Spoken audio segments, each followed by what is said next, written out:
welcome everybody to the first installment of the Happy State Bank's Coach's Corner.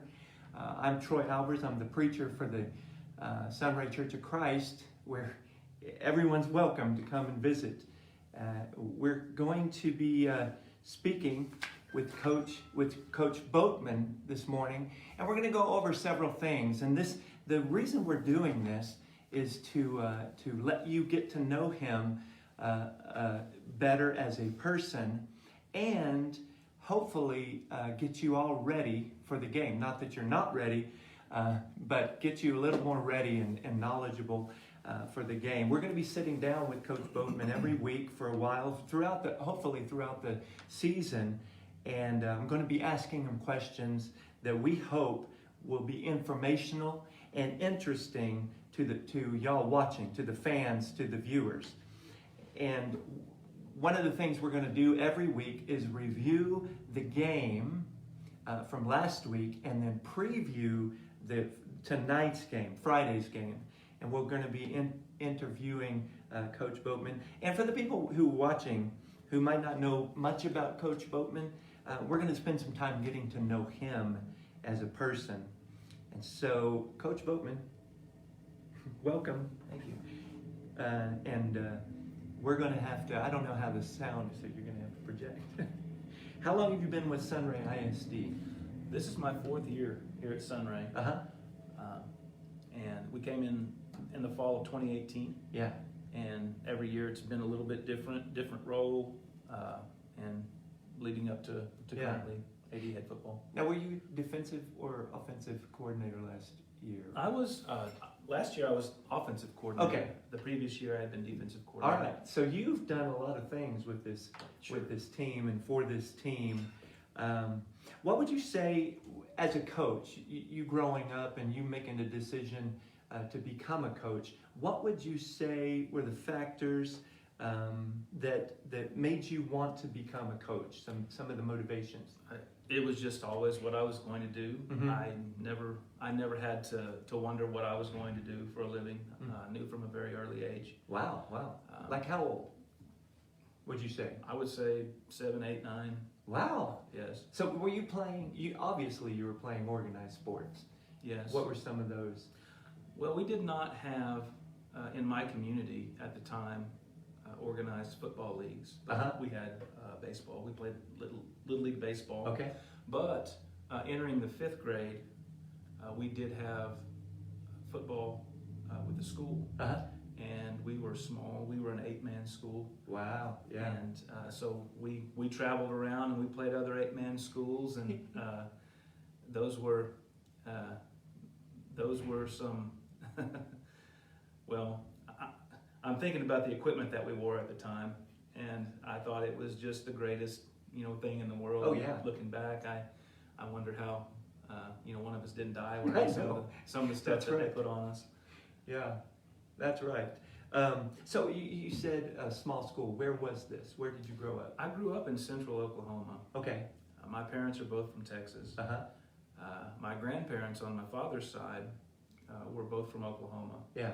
But my dad grew up in Texas. His father, my granddad, was a coach. And maybe that's where I got it from. Yeah. But I was always in love with it. Mm-hmm. But he worked mostly around the Lubbock area his whole life. So my dad went to maybe 10 or so different schools. Wow. So y'all moved around? Well, I didn't. Oh, he's my father. Yeah. He was young. Okay. And when I told him that I was going to be a coach, he sort of looked at me sideways, and he wanted to impress upon me that it's not going to be maybe what you think it's going to be. Yeah. But I can't imagine doing anything else. Oh, good. What's the most enjoyable aspect of being a coach, would you say? I think the most enjoyable thing is when you see the kids thrive or have success, and to know that you've been a part of that in some way. Yeah. To see a plan come together is rewarding. Yeah. And just teaching too. I never knew what I was going to teach even through my 5th semester in college. Yeah. And to make the decision. What's it going to be, major-wise? Uh-huh. But coaching is teaching, It is, yes. and the classroom is the field. Mm-hmm. But the other type of teaching, I love that too. Yeah. And that was sort of just a blessing I didn't know that I was going to see. Uh-huh. I never knew that I wanted to be a teacher. I knew that I always wanted to be a coach. Mm-hmm. So I've fallen in love with teaching. It's great to have a classroom, and I do miss that part Mm-hmm. because in my current role, some of those things that I used to do I don't do any Mhm. longer. So I guess that's probably the long answer to that question. No, it's a great answer. I like the playing field is the classroom. You need to write that down. That's a good quote. So the most important, your dad was a coach. My granddad. Your granddad was a coach. What would you say personally, as far as your outlook on life, what would you say are the most important core values that a coach needs to have in order to be successful? Core values.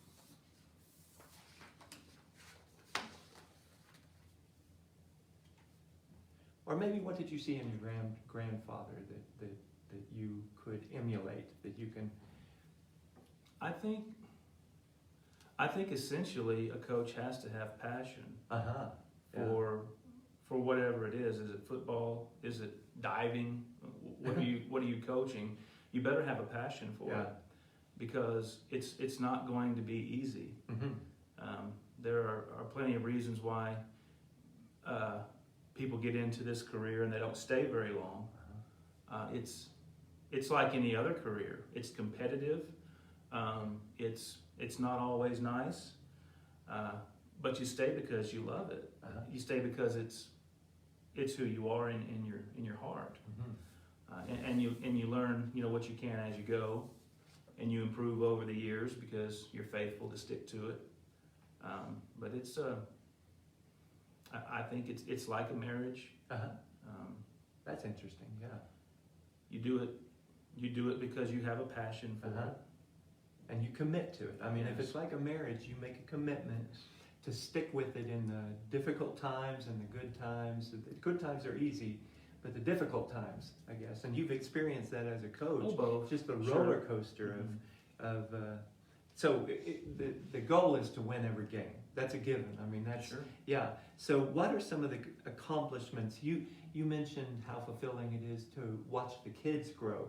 What are some of the accomplishments that you would like to see from the team as a family, would you say? Well, some of that I've already seen. Mm-hmm. Like what? Just football is a game of X's and O's, and it's a game of Jimmy and Joe's, Uh-huh. but it's also a game of discipline. Mm-hmm. It's also a game of preparation, and some of what you do on Friday night doesn't even matter if you haven't done daily the things that it takes to be able to deserve success. Yeah. And so for us, our experience has been a journey of let's get closer to those daily wins that no one sees. Let's get better. That's nice. Let's get better in how we work. Let's get better in how efficient we are in the way that we do things. Let's get better interpersonally. Let's be better with our teammates. Understand one another better. Uh-huh. Let's love one another. Everyone has been on a team where he had a friend or she had a friend who he loved, and then maybe there was another kid who he secretly despised. Yeah. We work on winning those situations also at Sunray, and that's behind the scenes. Yeah. But I am very proud of the team that we have, the group of kids that we have,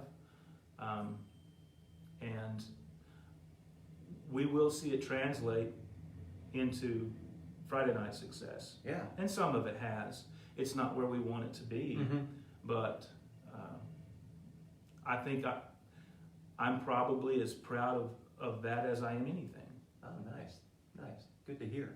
Good to know. You don't see that aspect, like you said on Friday night. You don't see all the work, and you don't see all the connections, and you don't see all the personal growth individually, but as a team. But I like what you said, that it all comes together, but the small victories. Yes, I well, like that. when the component parts grow, Mhm. the team grows. Yeah. And if you create a better person, Uh-huh. effectively you create a better team. That's right. And we still need to take care of our business. Mhm. We still need to take care of the football. That guy's important. It's hard to win a game when you give it away. Mhm. So a team needs to be able to perform, but it won't be able to have a chance to perform if its pieces aren't healthy in the first place. Yeah, makes total sense.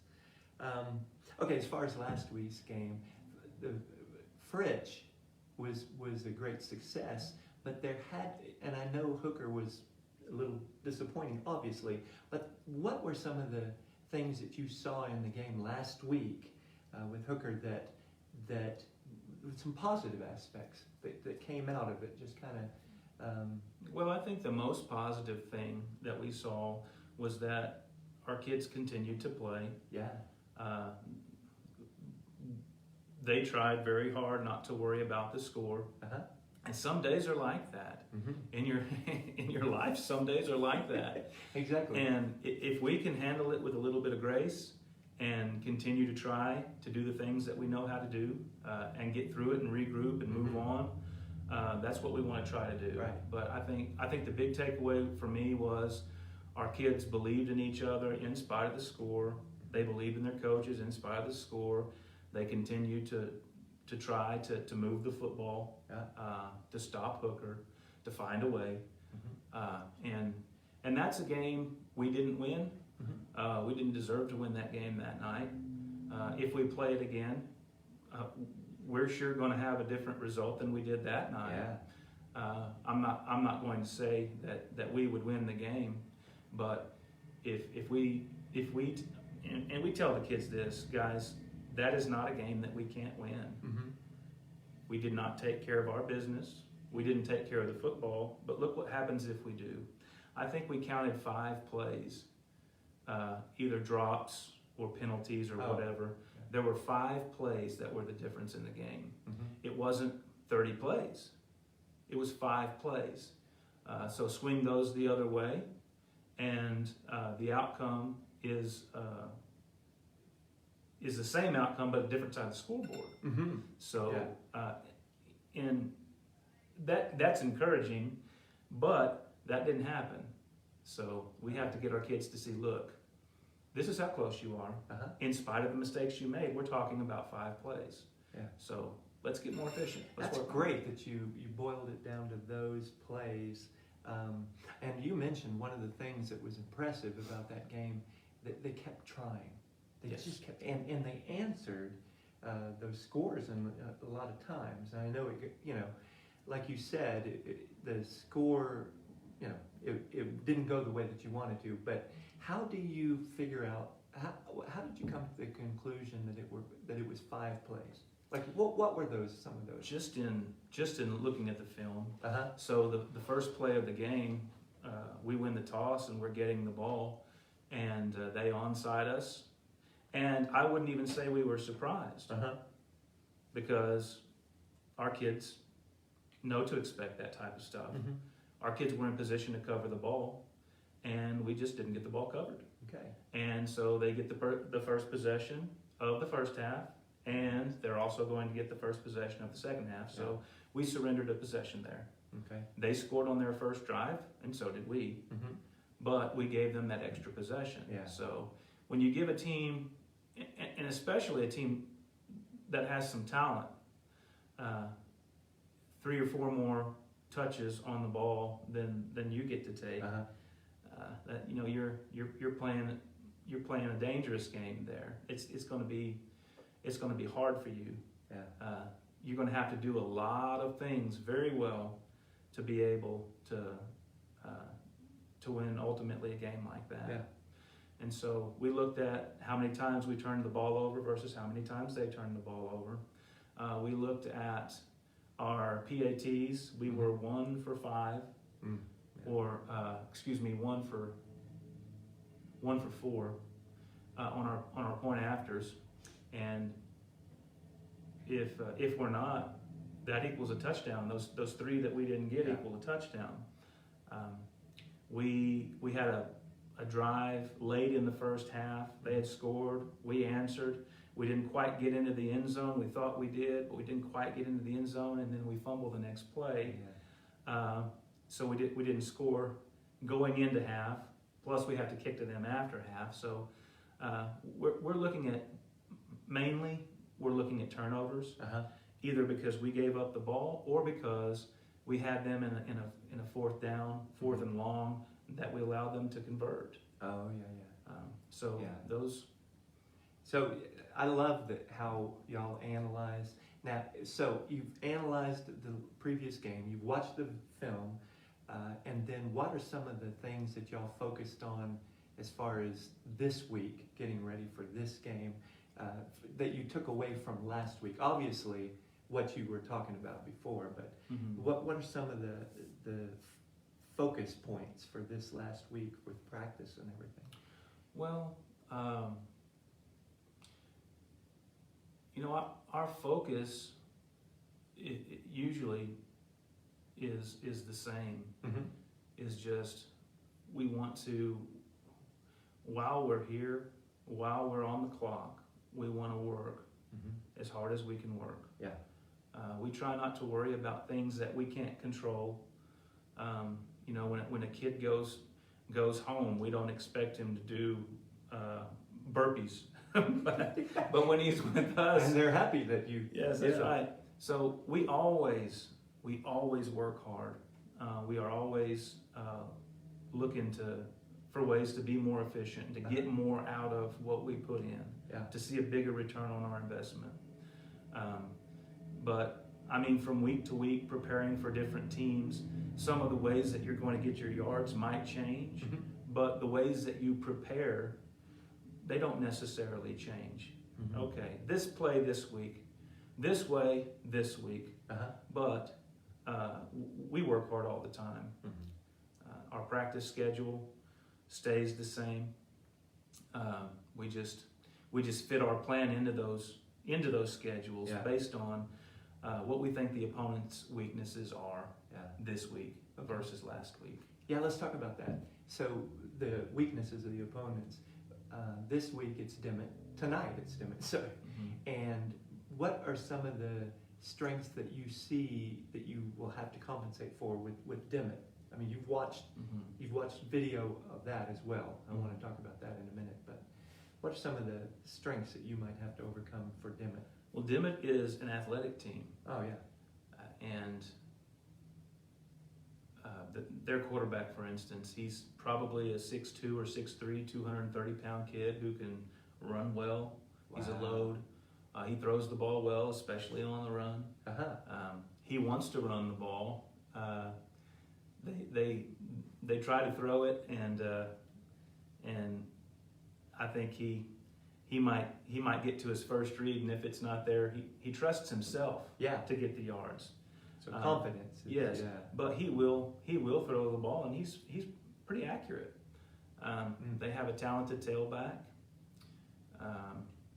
I think their strength, just their overall strength, is they are athletic kids, and so we're going to have to match up as well as we can. You know, sometimes you don't match up so well against a team, but maybe you have a better plan. So yeah, I won't go into the plan because you don't want to give that away. And you mentioned, what do you see some of the weaknesses for Dimmitt? Well, that you hope to exploit. Okay. I think this is a strength and a weakness. They've got a new coach in Dimmitt, and he's a good one. And so he's got them inspired. They just came off of a win. I think the first win in maybe 18 games. and they're always in the game. They're the team that's always in the game, but then something happens at the end, and say the wheels fall off for whatever reason, and to have to overcome something like that takes some real work and some real trust and some real faith over a protracted period of time, which is why it's so hard, because when you've been there, the longer you're there, it's easier and easier and easier just to say, well, this is just the way that things are. Oh yeah. But they found a way to win that game, and so they're going to be playing with renewed confidence. Sure. Knowing that, hey, what we do is working. We have a chance. The stars are not against us. But also, I would say it is a weakness. It can be a weakness when a new coach comes in or a new regime comes in, just because you built up and now you're back down and having to start over from scratch, and it's hard to get traction. So do they have a weakness? Possibly that they're not used to coming out on top in a close game, and what they're doing scheme-wise is new to them. Even if it's a good scheme, they don't have just a ton of experience yet in what they're doing. Sure. Good. Okay, so you said, we talked about the video or the film. Could you walk us, those of us who might not know, through the process that you and your staff, the process that y'all go through when you're scouting opposing teams? I mean, obviously there's video. What else? Well,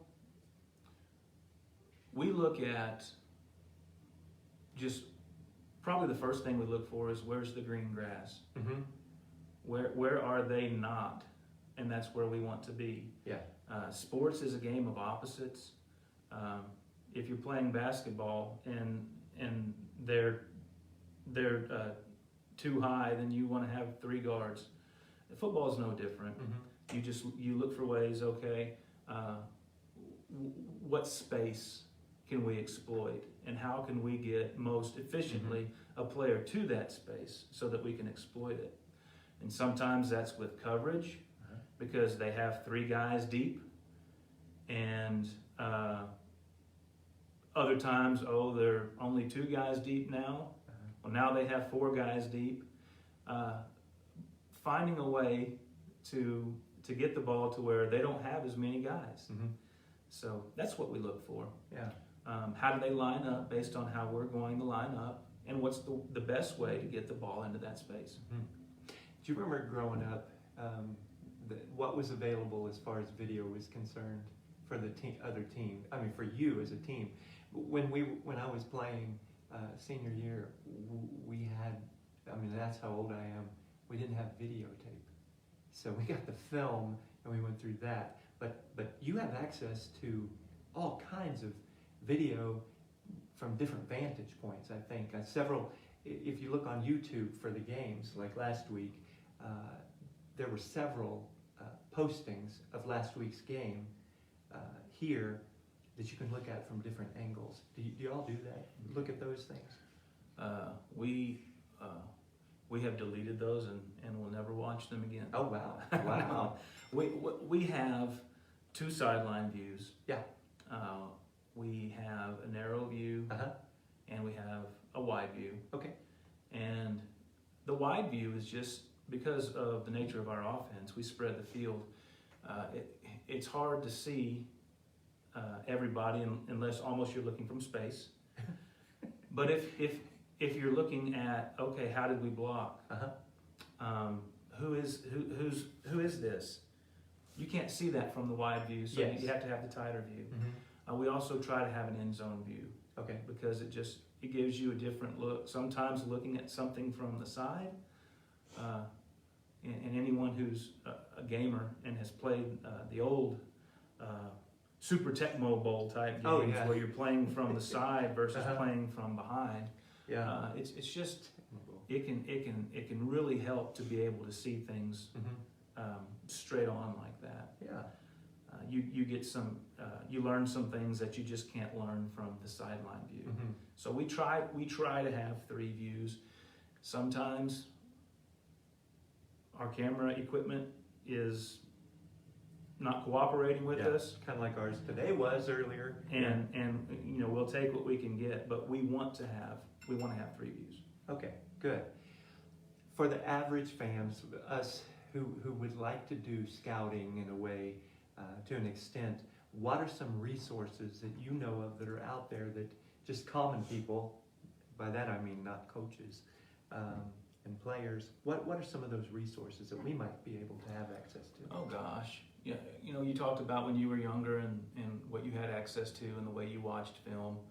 I watched film on VHS as a player, but our coaches would drive Saturday morning, you know, a couple of hours and meet halfway and trade film and be back. Oh wow!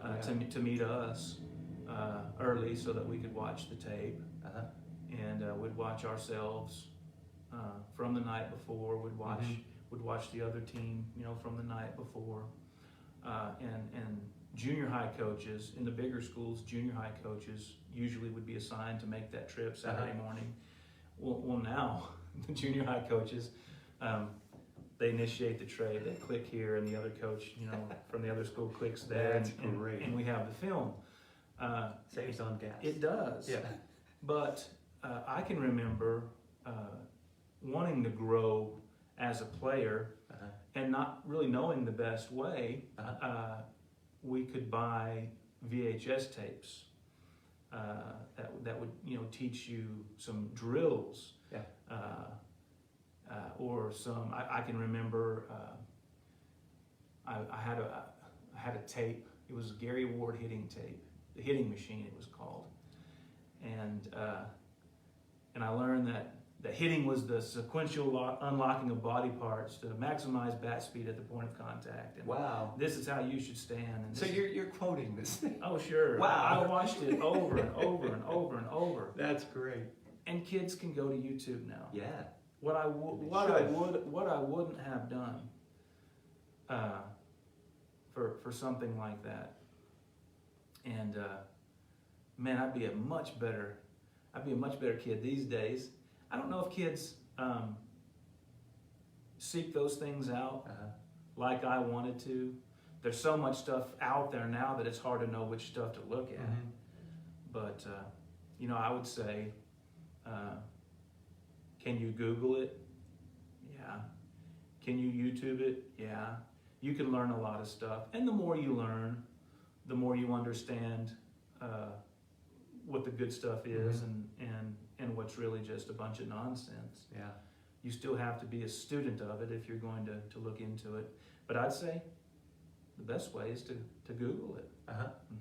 And then you can, I don't know if you go through that process, but you can kind of filter out. Maybe you can see, okay, this guy watched a video that's not beneficial to him. I don't know if you've ever experienced that, where you realize he's trying to do something that isn't going to work. Have you ever seen that? You mentioned that, like there are some videos and resources out there that probably shouldn't be used. Right. There are a ton of experts out there, but there are not a ton of experts out there. So pretty quickly, you know, we can watch something and say, okay, next. Maybe the kids aren't quite there, but I mean, the more you do, the more you know. That's true. That doesn't change. Yeah. Okay. Next week, I'm going to have another set of questions, and so be prepared for that. I'll try to help you as much as possible. But we're in the Happy State Bank conference room. Wanted to let y'all know about that because they have graciously allowed us to use their conference room. And I haven't been here long. Our family moved here in May. And the first place, well, we looked all around Sunray to see which banks we're going to use, which is kind of a joke because this is the bank. But the first time we walked in here, it was a happy atmosphere. It's just so comfortable. So if you've never experienced coming in, I prefer to walk into the bank to do the things I need to do.